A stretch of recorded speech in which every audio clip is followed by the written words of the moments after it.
Hello, જય શ્રી કૃષ્ણ. તમારું સ્વાગત છે મારા કિચનમાં. આજે આપણે બનાવીશું ડ્રાય મંચુરિયન, જે લારી કે હોટલમાં ખાવાનું કોઈવાર મન થાય ને જો એવી જ રીતે આપણે ઘરે જ બનાવીને ખાઈએ તો તે લારી કે હોટલ કરતાં પણ સરસ બને છે ને એવું જ એકદમ ટેસ્ટી બને છે.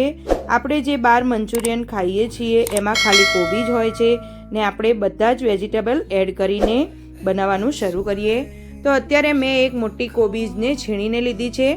તેમાં મેં કેપ્સિકમ એડ કર્યું છે ને વેજીટેબલમાં મેં ઝીણું કટ કરીને બીટ એડ કર્યું છે, જેથી આપણે તેમાં કોઈ કલર એડ કરવાની જરૂર ન પડે. હવે તેમાં એકદમ ઝીણું કાપેલું ગાજર પણ એડ કર્યું છે. મેં અત્યારે ગાજર ને બીટ થોડું થોડું રહેવા દીધું છે, જે હું તમને આગળ મંચુરિયનને વઘારતી વખતે એડ કરતા બતાવીશ. હવે તેમાં મેં કોથમીર એડ કરી છે. તમારી પાસે જો લીલું લસણ અવેલેબલ હોય તો તેમાં 1 બાઉલ લીલું લસણ એડ કરવાનું. હવે તેમાં આપણે આદુ, લસણ અને મરચાંની પેસ્ટ નાખીશું. આદુનો ટેસ્ટ વધારે સારો લાગશે તો તમે વધારે એડ કરજો. સ્વાદ અનુસાર મીઠું એડ કરીશું. હવે આપણા બધા વેજીટેબલ એડ થઈ ગયા છે, તો હવે તેમાં આપણે પિંચ ઈનો એડ કરીશું, જેથી આપણા મંચુરિયન સરસ બનશે. થોડું સોયા સોસ એડ કરીશું અને થોડોક રેડ ચીલી સોસ એડ કરીશું. બંને તમે 1-1 ચમચી લઈ શકો છો. આ બધું મિક્સ થયા બાદ તમે તેમાં ચીલી ફ્લેક્સ એડ કરશો. ચીલી ફ્લેક્સનો ટેસ્ટ સરસ આવે છે, તો તમે તીખાસ માટે તેને એડ કરજો. હવે મેં 1 કપ ભરીને મેંદો લીધો છે અને અડધો કપ ભરીને કોર્નફ્લોર લીધો છે, તો તમે આ બંને એડ કરજો. જો તમારે વેજીટેબલમાં વધારે પાણી છૂટે તો તમે ઉપરથી જે ઉમેરવા માગતા હોય તો કોર્નફ્લોર એડ કરજો. મેંદો એડ કરવાની જરૂર નથી.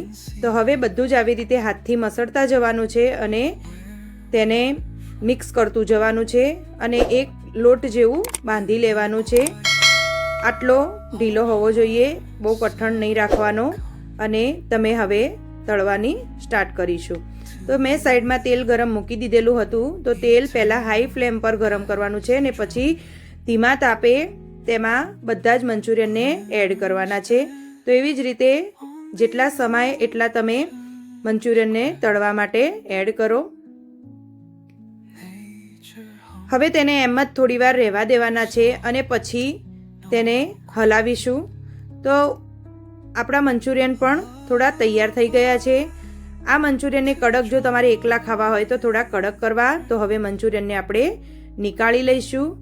આ મંચુરિયન એકલા ખાવામાં પણ તમને ખૂબ એવા ટેસ્ટી લાગે છે. તો હવે ચાલો આપણે તેનો વઘાર કરીશું. તો 2 ચમચી મોટી તેલ લઈશું. તેમાં લસણ નાખીશું. લસણની કળી થોડી લાલ થાય પછી તેમાં ડાઈસ કરેલા ડુંગળીના ટુકડા નાખીશું. એવી જ રીતે તેમાં તેને થોડી વાર સાંતળી લઈશું. સાંતળી અને આ જે ડાઈસ આપણે ડુંગળીના કર્યા છે એવા જ આપણે કેપ્સિકમના પણ કરી લઈશું અને તેને એડ કરીશું. બધું જ તે બધું હાઈ ફ્લેમ પર કરવાનું છે, ધીમા તાપે નથી કરવાનું, જેથી વેજીટેબલમાંથી પાણી ના છૂટે. તો તમે આ વઘાર હાઈ ફ્લેમ પર જ કરજો અને બને ત્યાં સુધી આયરનના પેનમાં કરજો, તો તમને સેમ લારી જેવો ટેસ્ટ લાગશે.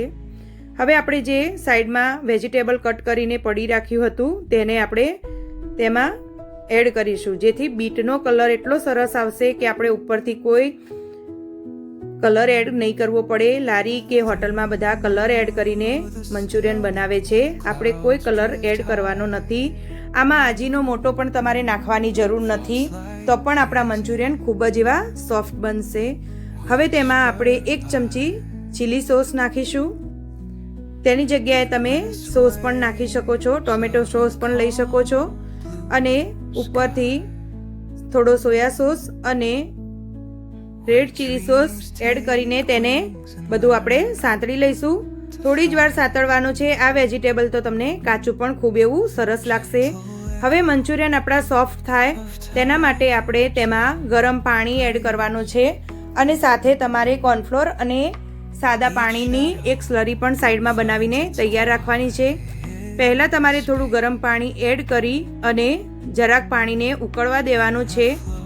તો આપણે અડધા કપ જેટલું મેં પાણી એડ કર્યું છે, તેને આપણે થોડું ઉકળવા દઈશું. સાઈડમાં મેં કોર્નફ્લોર અને પાણીની સ્લરી બનાવીને રાખી હતી.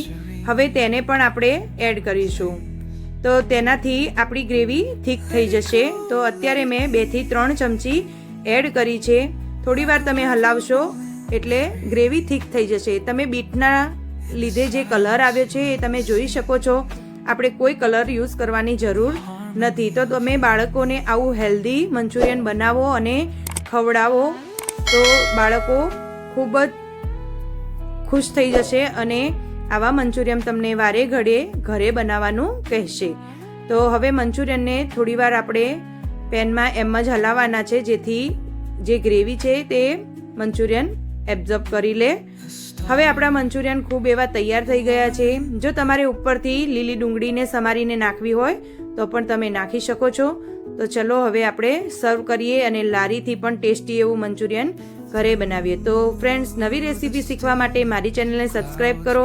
બાજુમાં આપેલી બેલ આઇકનને જરૂરથી દબાવો, જેથી તમને મારી નવી રેસીપીની નોટિફિકેશન મળી જાય. એન્જોય.